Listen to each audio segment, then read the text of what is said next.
How to fix bug code _NDIS_driver blue error on Windows. 1. Roll back your networking driver, if you can. 2. Check for Windows.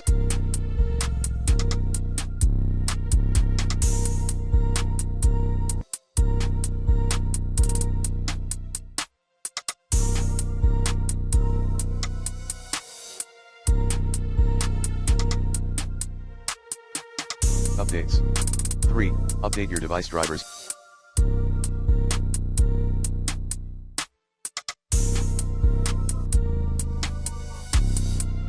Using the recommended Avast driver updater in this video guide. 4. Reinstall your Windows operating system. 5. Disable or remove your Wi-Fi adapter software, using the recommended Uninstall Tool Pro in this video guide. Plan B. Perform a clean.